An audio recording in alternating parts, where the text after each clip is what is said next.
Hi, this is Naren from Shastra Deemed University, Tanjavur. This is a part 3 of the video on fluidized bed system. So the unit on fixed and fluidized bed as part of the course for beta chemical engineering fluid mechanics. Now we have seen what is fluidized bed system. We have derived what is the condition or the criteria based on which how to evaluate the fluidized bed velocity, minimum fluidization velocity from fluid and particle properties in the first two videos. Now in this video we will see how the height of the fluidized bed system is related to its voidage by taking the mass balance. So we are going to do mass balance on a schematic sketch of a fluidized bed system. So I have drawn three states of a bed. Let us assume the state 1 is the fixed bed state. The state 2 and 3 are in a fluidized bed state. So that means when the bed is operating at state 1, the velocity is less than UMF. Both 2 and 3 are at some velocities which is greater than the minimum fluidization velocity. Now, no particle, and we have already seen that the increase in velocity, this height increases. So you can see these particles move apart. So here they are very close to one another. So here they are slightly started to disengage. Now they are far away. The particle starts to move away from one another. So as a consequence of this, the height of the bed increases. But in all this system, the same amount of solid is there. So that means, suppose if you have here 5 kg of particles, the same 5 kg is there here and also here. So that means the mass of the solid in all these three cases is the same. It is only the flow rate or the mass flow rate or the volumetric flow rate or the velocity of the fluid is increased. The solid mass remains a constant. What do you mean by that solid mass remains constant is no particle is being added into the bed. So that means we have not increased the height by adding more particle into the system. So there is no particle addition. Obviously, if particles are not added and the height has increased, which is obvious, then the particles have not left the system also. So that means we are not assuming that the particles leave the system. Let us assume the particles do not break also. So it's not like here you have 100,000 particle and they divide, they become very small particles here. So there is nothing like particle breakage happening here because of the fluid flow, which is actually an assumption. It need not be the case in reality. We can have particle breakage, but as of now let us assume no particle is added. No particle leaves the system along with the fluid stream, and obviously there is no particle agglomeration or agglomeration, so which is like coalescing of particles have not taken place. So that means the particle size have not become bigger, neither the particle size have become smaller. So that means there is no breakage also. But we see that the spacing between the particle increases, and that's why the height increases, which means now the bed as a whole, the particles as a whole occupies more space. Now what it means by particle occupies more space?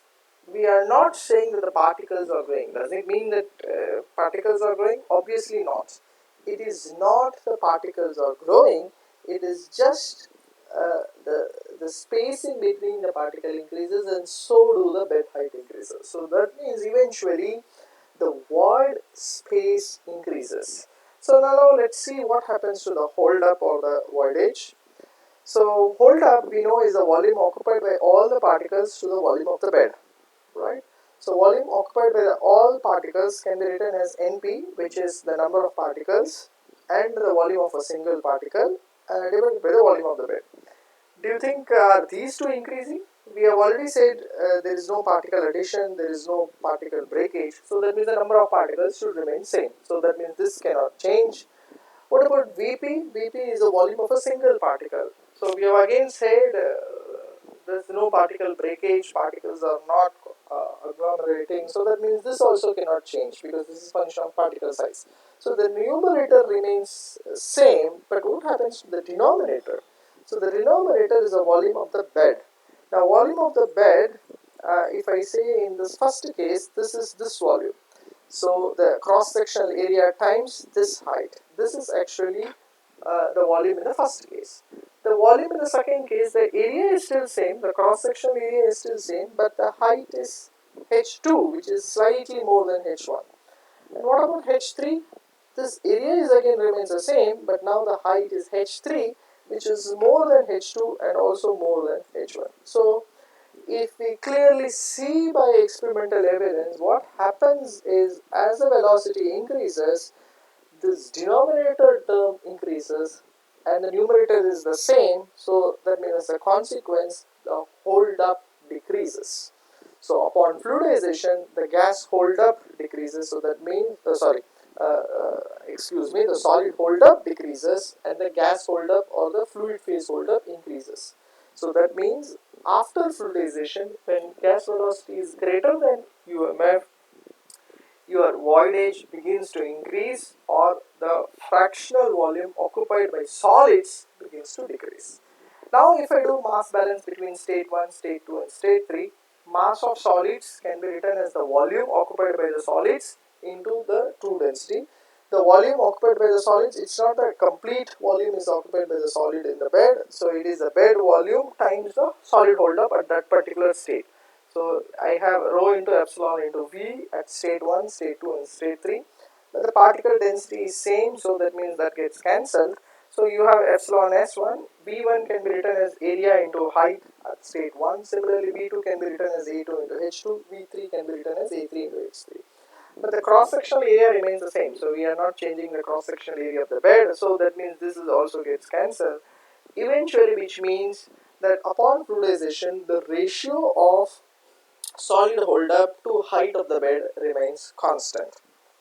So that means, let's say at three different operating velocities, u1 bar, u2 bar, u3 bar, if I have hold up as epsilon s1, epsilon s2, epsilon s3, which is the solid hold up or the fractional volume occupied by the particles. If I say fractional volume occupied by the particles of the solid hold up as epsilon s1, epsilon s2, epsilon s3 at three velocities, and at those velocities if the height is given as h1, h2, h3, then the product of corresponding hold up, solid hold up into h1 is the same, and eventually this should also be the same equivalent to the fixed bed, because eventually the mass of these two is also equal to the mass with which we began it. So that means epsilon into h of a fixed bed should be same as epsilon into h at any other state of fluidization. Now this comes to a conclusion. Now we know that the height increases, so h2 and h3 will be much more than the height of the fixed bed, so that means the height increases, so the solid hold up decreases upon fluidization.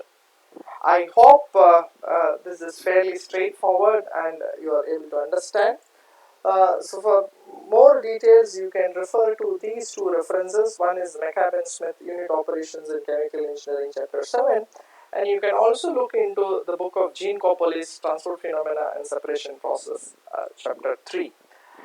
Now, let me quickly summarize what we have seen in all the three videos. So, part 1, part 2, part 3. So, we have seen some features of the fluidization. We saw what is the condition for fluidization, and eventually we arrived at the expression which will help us to compute the minimum fluidization velocity or the incipient fluidization velocity based on particle and fluid properties. And in this third video, we saw how to do solid phase mass balance and arrived at an expression that the ratio of, the product of solid hold up into height remains a constant.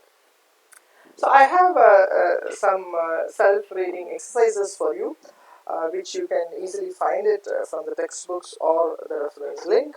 One is find out is there any difference in the fluidization behavior if the fluid is a liquid or a gas. So that means you take the same particles, but if you send gas and a liquid, do you find it any difference? Some terms associated with this is particulate and aggregated fluidization. I want you to go back and look into these words and what they signify in terms of their behavior aspect. The next thing I want to do is, we have just said that these two remains constant, so that means the solid hold up times the height of the bed. The product of solid hold up into height of the bed is constant.